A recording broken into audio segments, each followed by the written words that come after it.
Destaques finais do nosso Jornal da Manhã, professor Marco Antônio Villa. Acho que tem um fato positivo que no meio do carnaval acaba passando. A medida provisória editada no dia 1º de março, número 873 pelo presidente da República, ela é bastante positiva, porque ela trata do imposto sindical. Vamos fazer um breve apanhado histórico dessa questão, né? No Brasil, o movimento sindical ele nasce de forma autônoma no começo do século XX. Fundamentalmente, a participação são de anarquistas, grande parte deles de origem estrangeira, portugueses, espanhóis e italianos.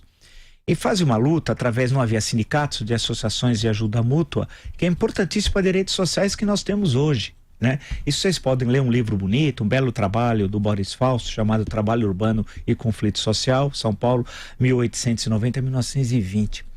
Ali você tem um apanhado geral sobre o que eram esses movimentos, que foi essa luta por direitos sociais que ainda existiam no Brasil. Direitos que hoje que hoje nós achamos que é um dado da natureza, mas não é, foi uma conquista da luta sindical, sobre jornada de trabalho, sobre aposentadoria, sobre direitos específicos dos trabalhadores, que envolve acidentes de trabalho, etc, etc, etc. Então foi lutas heróicas sem haver uma legislação e os líderes sindicais sendo perseguidos. Basta ver o que aconteceu em 1917 aqui em São Paulo, né? Toda a repressão em relação à organização dos trabalhadores, que era muito importante. O número no meu livro, Breve História do Estado de São Paulo, por exemplo, que é um livro que está esgotado, mas tem uma foto grande de trabalhadores na indústria Matarazzo, quase todos são mulheres ou crianças, né? Então você tinha o trabalho infantil e tal. Então tudo isso foi uma luta, né, contra esse tipo de exploração dos trabalhadores.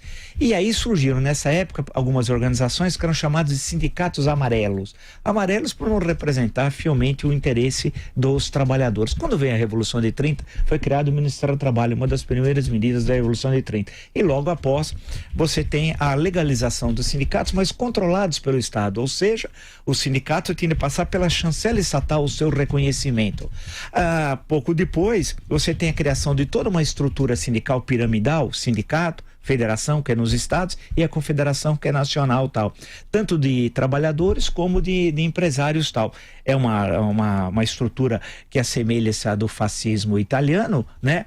Até a legislação sindical, a CLT, tem como base a Carta de Lavoro, mas que tem características nacionais. Portanto, não é correto afirmar estrito sensu que é uma organização fascista. Ela parte também pelo autoritarismo brasileiro. Hoje mesmo foi citado, e bem citado, por um entrevistado no Jornal da Manhã, que é o pensamento de Oliveira Viana, que é o grande pensador autoritário do Brasil, que tem influência direta na gestão do Estado. Suas ideias não ficaram só lá nos livros, mas elas tiveram interferência direta na organização do Estado brasileiro. Então você tinha organização de trabalhadores e empresarial, também do mesmo jeito, sindicatos, federações e confederações, tal. Mas no caso dos trabalhadores, o imposto sindical único, descontado um dia de trabalho, você querendo ou não, era descontado do seu salário. Isso garantiu a organização de sindicatos poderosos formados os pelegos. O que era o pelego? Pelego é uma expressão gaúcha, que é um pano que ficava entre o cavaleiro e o cavalo, né? E era chamado de pelego, e era o exemplo, então, dado como de forma buscamos uma metáfora entre o patrão e os empregados, tal.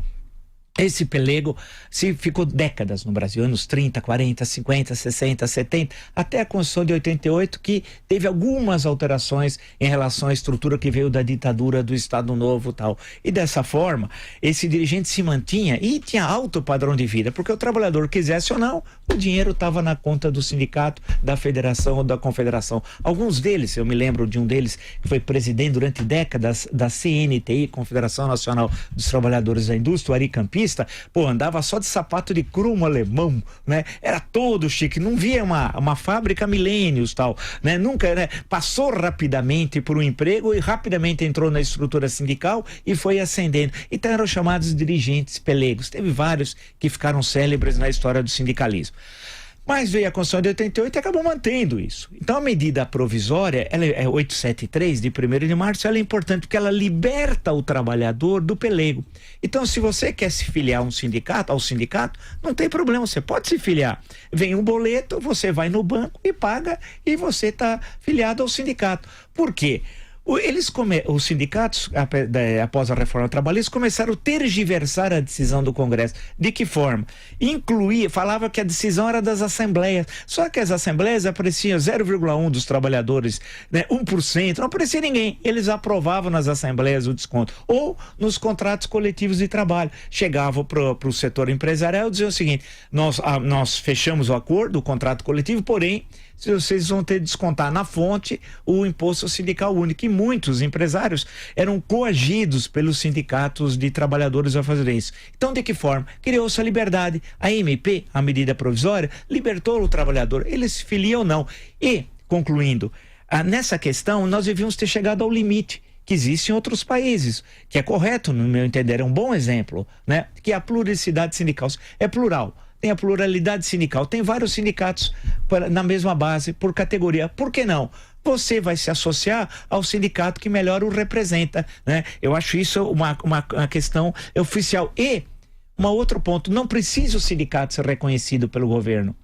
O sindicato pode ser uma entidade civil com registro no cartório. Em vários países não há esse reconhecimento oficial. Ou seja, a medida provisória é um passo importante, libertando o trabalhador dos dirigentes pelegos. Mas poderia continuar. Espero que no futuro nós tenhamos a pluralidade sindical. E mais que isso, o sindicato não precisa ser reconhecido por nenhum ministério, que gera o quê? Corrupção. Vide os exemplos recentes de entidades, de confederações sindicais que vendiam o registro de sindicatos. Vendiam. Então isso precisa acabar.